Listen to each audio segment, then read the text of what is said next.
Hi, this is Dr. Scott, and today we're going to talk about kind of a controversial point here, the COVID vaccines and tinnitus.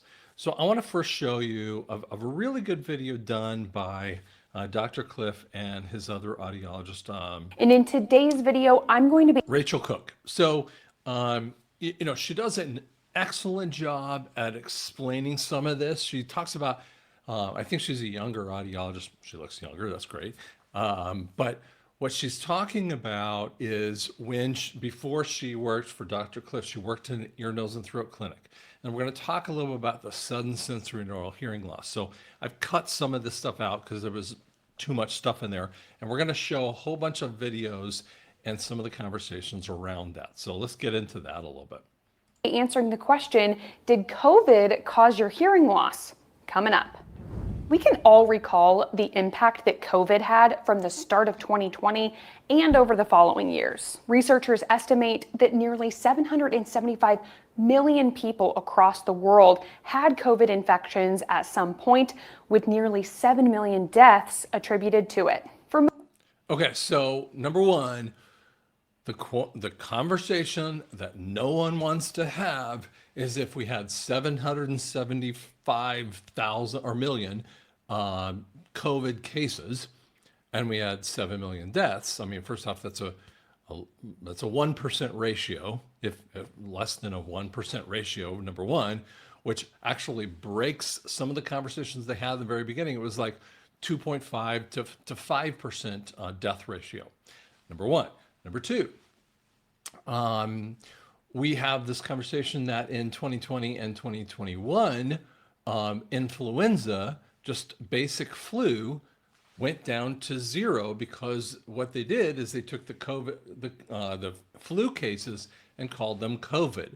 COVID is a SARS-2 infection. It's basically a virus, okay? And we will talk a little bit more about that. But that's one of the difficulties that we find in the conversation that we have when it looks at the research with that.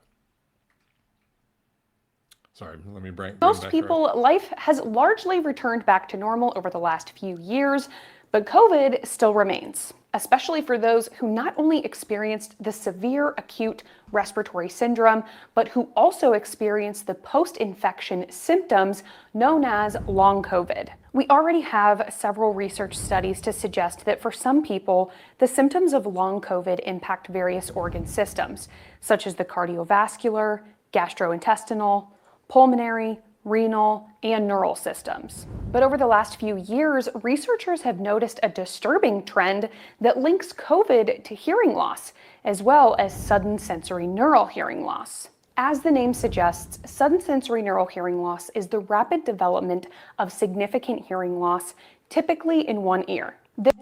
Okay, so let me pause her there. We're going to bring back up that in a second. But what I want to show you first is a little bit about what she's talking about here. So I'm going to bring this up on the screen. It takes me a second here to bring it. And you always have to flip over to the right area where they have that. Okay. What she's talking about is sudden sensory neural hearing loss following vaccine. I mean, here's a point of vaccination against, COVID. That's why I'm trying to say what we're hearing, what we think we are hearing is it a possibility of that question? Now, what they will try to tell you over and again is that, for instance, there wasn't any big difference. That's what this basic study says. So I look up more things about sudden sensory neural hearing loss. What that means is not when you have an ear infection. That is a inner ear hearing loss that is permanent kind of damage, okay? So with COVID and COVID vaccines, in this particular type of study, get down to, we're talking about, it's more of a moderate, mild to moderate hearing loss with that. And basically in the conclusions, suggest a possible association with COVID and sensory neural hearing loss. More research is needed. Like I go, wait a second, if more research is needed, how come you haven't done it? Because if you've had that many cases, you have plenty of opportunity to have accomplished that. Then we have this conversation of links between COVID shots and tinnitus. Now, we'll hit that one in a minute, but let's bring her back up so that you can see what she says a little bit more about this. Symptom is often accompanied by tinnitus, a ringing or buzzing sound, as well as hypersensitivity to sound, and in some cases, vertigo. This became particularly alarming when this previously rare condition started increasing significantly during the COVID-19 pandemic and beyond. Okay, so first off, if we talk about what tinnitus is ringing in the ears or some type of annoying sound that happens. And we're not talking about the instantaneous level of that. We're talking about the type of ringing in your ears that is very constant and all the time for the most part. There are people who have intermittent tinnitus. But what we're really getting after are the people who have it all the time. Now, imagine if you had just use something off the cuff here, a barking dog every second in your ears. Now, it could be a slow barking dog or a loud barking dog with that too. And that's kind of the thing. Now, you might love dogs, like I love dogs, and I have a little dog that's sleeping down here below me, but you wouldn't want to hear them barking all the time. And that's the kind of thing that happens with tinnitus. Okay, so listen to more of what she says. In my own personal experience working at an ENT clinic during 2021 and 2022, I probably saw almost one case of sudden sensory neural hearing loss a day. And this took me by surprise when my schooling suggested that this condition was so rare that I'd be seeing it maybe once a month or so. The ENT physicians that I worked with were also floored at the rise in sudden hearing loss, going from nearly a few cases a month to a few cases a week, pretty much overnight. And while sudden hearing loss can happen to anybody, young adults between the age of 20 to 40 seemed to be the group that was most affected. Over the past few years, and even with the reduced rates of severe infections, the connection between COVID and sudden hearing loss hasn't seemed to reduce at all. Okay, so what she's getting after here, if we haven't had a reduction of sudden hearing loss and we have more and more of it, then why aren't we looking? We're looking only at the infection itself. Now, if the infection, listen, there's a conversation when we talk about vaccines. Vaccines have always been a controversial topic, okay? As someone who's been around vaccines, I was vaccinated when I was a kid. But as soon as 2020 comes around, I go, hold on a second. Like, what's going on here? Now, remember, COVID comes on in March-ish, February of 2020. The vaccines don't actually jump up as a possibility until around 21, okay? So now we're talking, today we're at January 9th, 2025. We've had plenty of time to look at the possibility of the linkage between vaccines and COVID. And we cannot say that you can't delete out one particular part of vaccines and not say that and say it's only related to COVID. Because what happens in that same kind of set of studies, people are even talking about the wild, crazy points that come on with ringing in the ears. American Tinnitus Association is asking the question. And so we have these people, is there a possible link between vaccines? Now, here's an interesting part. Now, this is a story a while ago. 16,000 people filed complaints against the CDC that developed tinnitus after a vaccine. If you had 16,000 people having a complaint, and we're talking about, let's see here, the date of that study. This is April of 2023, okay? 16,000 should be, holy cow. Oh, sorry, let's go back to that little spot there. Holy cow, what the flock is going on, right? And yet, here's what they say. After internal reviews, CDC didn't find any linkage between vaccines and tinnitus. And I say, wait a second, hold the phone here, okay? You guys say that there's no linkage, and yet 16,000 cases come up. I mean, let's put it in another way that the FDA, the CDC might have jumped into it. If you have hamburger, let's say, like every year we get a quarter of a cow, and most of the time we don't get them in steaks. We get it hamburger because we just don't do steak a lot, right? So we'll get the little the hamburger in that thing. But let's just say you had steak, and if they found a particular farm, excuse me, that caused a problem. They'd be like, hold the phone, and they'd be freaking out because they saw 2 cases of XYZ, right? 8 cases of XYZ. And I go, wait a second, you have 16,000 potential links of this in an incredibly short period of time. Whether you're talking about, and of that study was in April of 23, and the COVID vaccines started with the 2 vaccines and then the booster shots. The 2 vaccines happened somewhere in 2021. I don't remember the exact date, but it doesn't really matter. So you have at least about 2 years of vaccines going on, and you have 16,000 cases. And you go, tell me that there's not a link. And here's the problem that I see in here. Let's bring up another statistic that should floor you. According to data, 10 million people who used the vaccine safe, 3.3 million were potentially hurt. 6.4 million health impacts were coming. They were unable to attend school, work, normal activities, go to the doctor. It took 463 days and 2 lawsuits for the CDC to turn over the data to this particular gentleman on this conversation. 7.7% of those 10 million people sought medical care after a vaccination.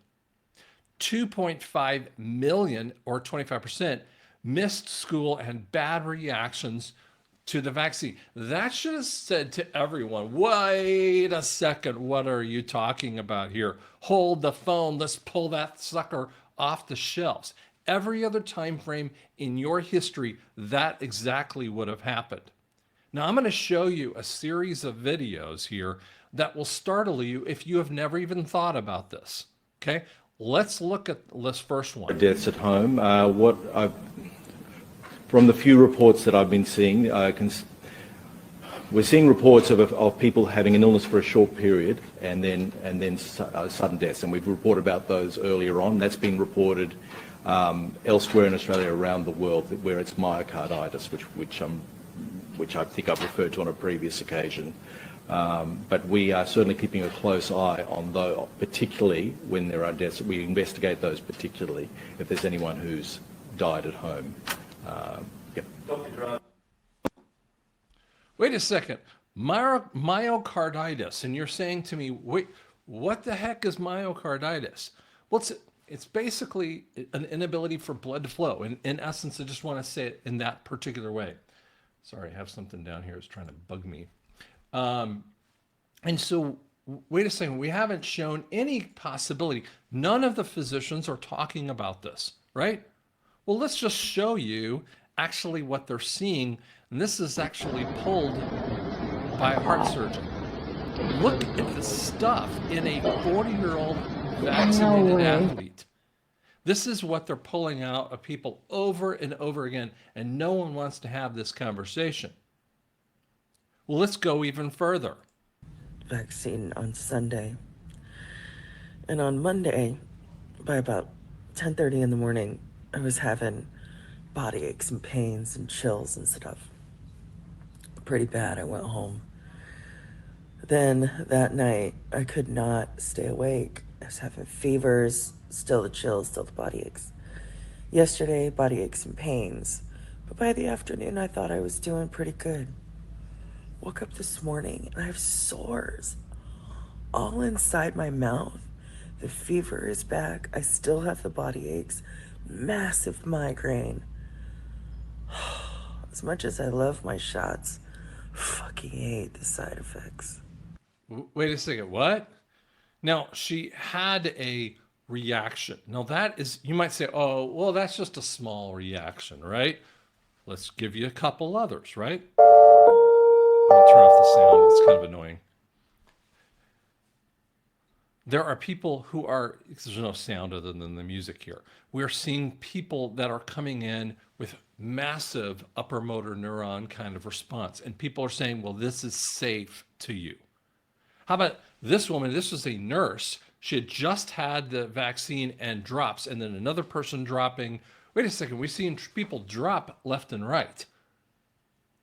Where is that coming from? People dropping all around you that you say, I don't understand where we're getting this problem. And yet there has been a significant linkage inside of the vaccine points. Let's pull that one off the screen. I'm going to show you another area. I will make the sound again here. This is a 12-year-old. This is right after vaccination with the two. And he is almost gone.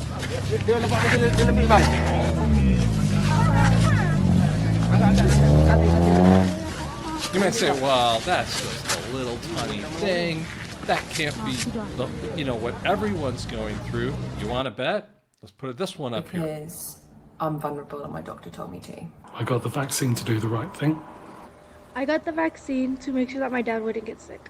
I got the COVID vaccine because my husband kept getting exposed to COVID at work. I got the vaccine to protect my health. I got the vaccine to protect my friends, my family, and my patients. I received the vaccine to help protect my patients. I got the vaccine to be able to travel. I got the vaccine to protect my dad and my husband. I got my vaccine. Do you notice how many people have gotten the vaccine because of other reasons, right? Now, watch what the response is afterward. Because I wanted to help protect people and I wanted life to go back to normal. But now I'm injured. And then after I was sick, I was told I don't know what to do by doctors. My physician told me the vaccine couldn't do this to me and that I was healthy. My doctor said the second jab could kill me, but he later tried to blame something else. My doctor said that my symptoms could not have come from the vaccine. My doctor doesn't know what to do. My doctor said it's kind of like we're all guinea pigs because this is all so new. We don't really know how to deal with these reactions that we're seeing. I've been told not to share my story because it scares people. I have been told that I should have known better than to get the vaccine, or I told you not to get the vaccine. My friends tell me I got mine and I'm just fine. I've had many people tell me that my injury is not from the vaccine. My family told me that I was just stressed and anxious. I had a friend tell me, well, I guess you're just one of the unlucky ones because I was fine. Someone close to me told me that I should be silent for the greater good. I have been bullied. I've had death threats. I've been made fun of. I have been injured now for 10 months. 5 months. For 6 months. 11 months. 11 months. 11 months. 11 months. 12 months. 13 months. Nearly 4 months now. For 7 months. For 12 months. 13 months. I've now been injured for 13 months. No one knows how to help us. No one wants to believe us. No one knows how to help. Nobody is researching this and nobody wants to hear about it. No one is able to give me answers or solutions. I want to listen to the fact that my injuries are from the vaccine. No one knows how to help. Nobody wants to help. No one wants to face the reality that this is really happening. No one is researching this. No one is doing any extra work to try to figure this out. I feel totally on my own. I've been banned on social media for spreading misinformation. I'm not misinformation. I tried to share my experience and I got warnings for spreading misinformation. And TikTok took down my whole story, saying that it was in violation of their rules for just saying what happened to me. When I posted about my injury on social media, I got banned from certain features on the app. Because our stories are labeled as misinformation. My story is not misinformation. My support group is being silenced and threatened to be shut down. I shared my experience on social media, and I was warned that it violated community standards and that I would be blocked. My personal story is real. I'm not misinformation. My doctor reported my injury to VAERS 5 months ago, but I still haven't heard back. I reported it to the yellow card scheme and my doctor and never heard back. 8 doctors refused to report my injury to VAERS. My side effects were reported to VAERS. I have not heard anything from anyone. I reported my injury to VAERS. They put it in incorrectly and refused to correct it. They don't respond. They just left me out here with no direction, nowhere to go. There's no response. All I get from VAERS and CDC is silence.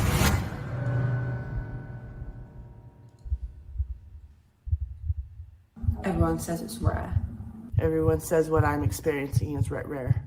Everyone says they know lots of people who are fine after their vaccine. Everyone says that the vaccines are safe. Everyone says that the side effects from the vaccine are minor and only last for a few days. Everyone says the vaccines are safe and effective. Everyone says, I know lots of people who have had it and they're fine. But what everyone says does not change our reality and does not help us. We are not here to debate the vaccine program. Stop labeling us. We're from all walks of life, just like you. I'm a mother. I'm a friend. I'm a human being. We did our part. We have been abandoned. And the point is, this is just getting, sicker and sicker every single time I turn around. Then we come up with this. I'll show you this particular one. This is from VAERS itself. And, they'll tell you about different areas, that you can report to this. And so we have potential, even from a government website, cases of myocarditis, pericarditis issues. Now, let me ask you a question. If you have myocarditis, could you have ringing in the ears? Absolutely. Could it have affected our hearing? Absolutely.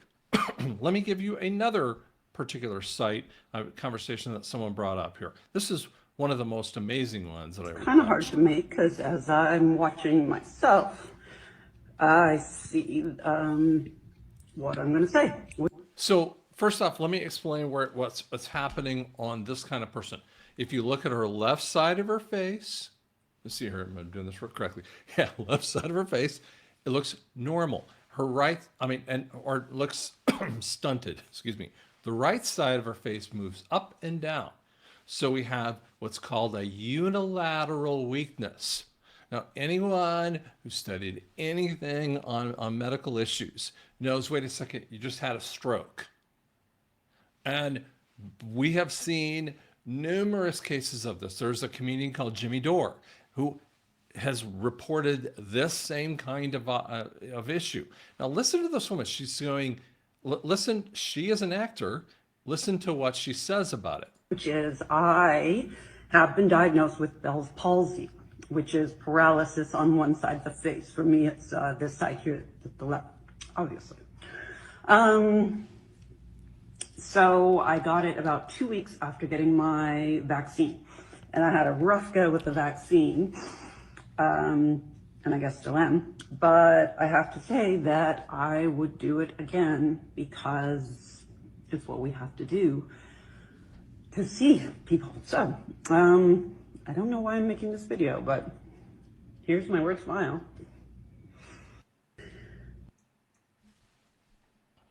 Huh? She'd do it again? This is a speech that was done, and this is one of the ways that they do this stuff. Let me show you this one.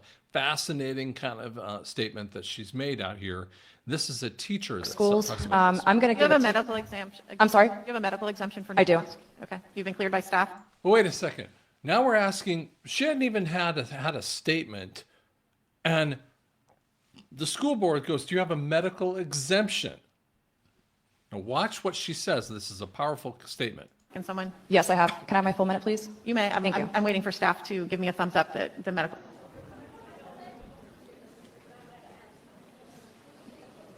You know, it's actually embarrassing that you have to ask me that question in front of hundreds of people here. That's discrimination against HIPAA.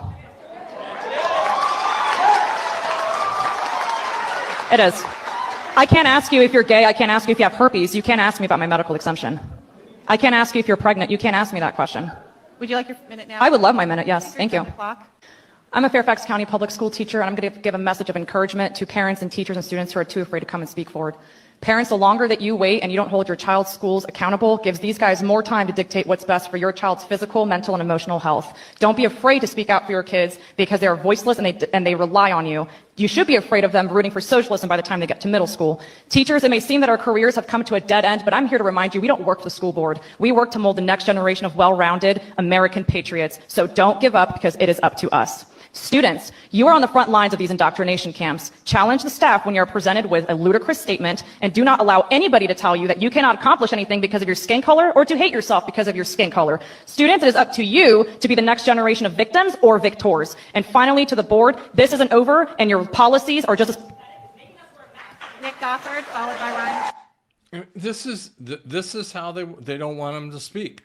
Now, let me show you. This will be jump into the masks on my next one, but let's walk through this one. This is a COVID researcher in the facility. Note, she doesn't have her mask on most of the time. Yeah.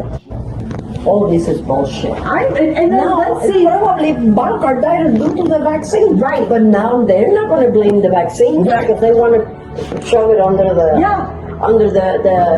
mat. Why are you choosing to blow the whistle? Are you afraid they're going to retaliate against you? Yeah. I'm a federal employee. What other federal employees do you see coming out? But you put your faith in God. Amen. This is what we're dealing with here, is we're seeing this kind of statement. And actually, there's Tulsa area hospitals, and I'm going to call you out right now, that are pushing people to have a vaccine. Okay, did I not just show that there is a potential of significant amount of evidence here of some of the vaccines that could be a problem? Do we not see that, that for instance, this thing, we have seen numerous cases of people falling down on football fields left and right, and we're not going to pay attention to that? The studies that you see over, when just on hearing are not being honest. And as a audiologist myself, for doing this for 34 years-ish, I don't remember, couldn't tell you the exact number because I lost track of that number, but I've been doing this for a long time, and I'm telling you, over my lifespan, I would see sudden sensorineural hearing loss that would happen just once in a while. She was talking about it at a ear, nose, and throat physician's office, someone who has a medical condition really jumps in there first. I'm in private practice, so I would see it once in a while. Now we're seeing it all the time. I mean, it happens over and over again. So you say to me that tinnitus happening. Tinnitus is a symptom of a problem. Tinnitus isn't like the end of the problem. Tinnitus is the symptom of a hearing problem. So for instance, if you started noticing that you're listening to me, now I've had a guttural cough. There's a long conversation with that. But if you notice, you said, wait a second, your eyes are all swelled and puffy, right?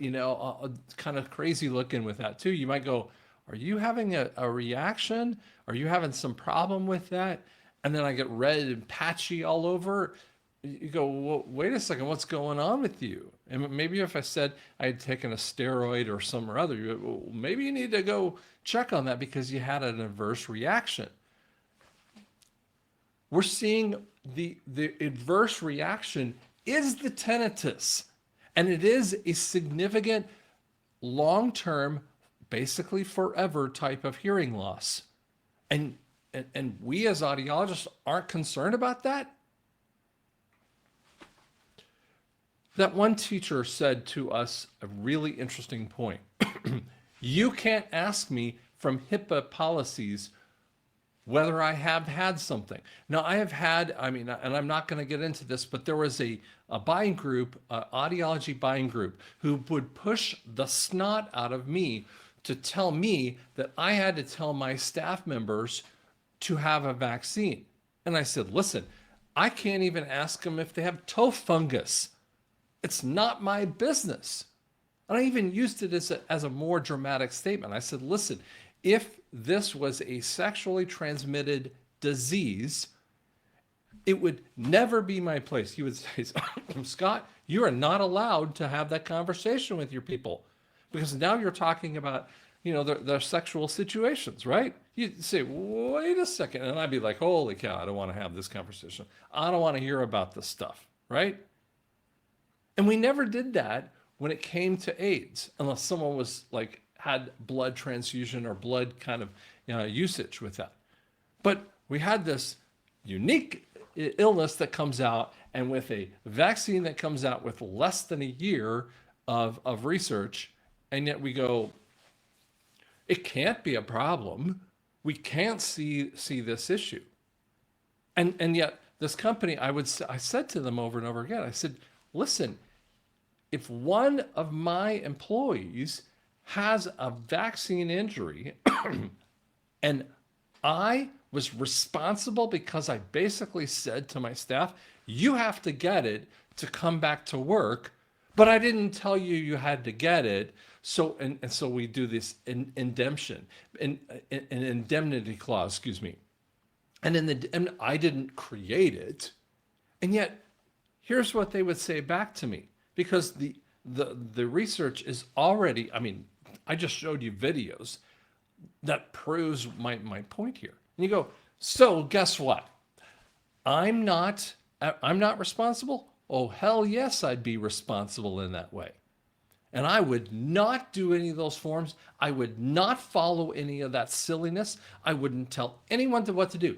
Now, there were a couple people that chose to get a vaccine for whatever reason that they did, and others that didn't. Now, they knew my own personal feelings. I wasn't going to do that. But you have the choice to do anything you want to in your life. But guess what? If you make a choice, for instance, I have had a torn ACL. There were choices that I could have done what's called an allograft or an autograft. Long story, but each one of them have potentials. An autograft actually cuts into the knee a lot more, and that was more difficult for me in the recovery process with that too. But it was my choice after a level of informed choices. Now, obviously, sometimes that's why we have medical malpractice and all these other issues. But if you are pushing people to get something that is frankly experimental, you're involved with that. And as a business owner, I said, oh, I am not doing that. But I kept watching how patient after patient after patient would walk into my door, and the staff members and I would go, listen, we got to investigate this conversation over and over again. Now, I haven't brought it up here on this particular channel. I'm bringing it up, and I'm telling all of the audiologists out there in the world, you need to be standing up and saying, wait a second, we need to do real research. We need to look into this possibility. And frankly, it should have been pulled off the shelf a long time ago. There's coming a point in time when you're going to realize the agenda that they have had over us, the three-letter agencies have had over you. And that agenda is for you to shut up and not say anything about this. This is a cancerous sickness that we have to drill down in. And people have to start taking personal responsibility if they had the vaccine. And yet, those companies are going to have that same conversation back to them. You told me that I had to have this to come back to work. And did you know that there are government agencies and other agencies who are now getting lawsuits, and millions of dollars of lawsuits are getting judged against that company for pushing them to get a vaccine and they had an injury based upon this. Hey, listen, Tulsa area hospitals, and I can say this around the world, if you're a hospital, you know exactly what I'm talking about because it's actually happened. So I would ask you as a hospital administrator or anyone therein, why are you putting yourself in the shotgun blast area, the radius? Why would you do that? Why wouldn't you duck out of the way and say, I'm not going to be a part of this. You guys do whatever you want to do, but I'm not going to be a part of this. When the agenda turns, and it turns against a group of people who have chosen a pattern, it comes hard. It comes hard. And that's why, as a business owner, I pulled back and did my own personal research and made my own choices. Okay, you have to make your own choices on this. But I'm telling you right now, 1,000% hearing loss, tinnitus is coming and has come because not just of COVID issues. Yes, they will admit that, but because of the vaccine. Guys, buck up because the truth is coming.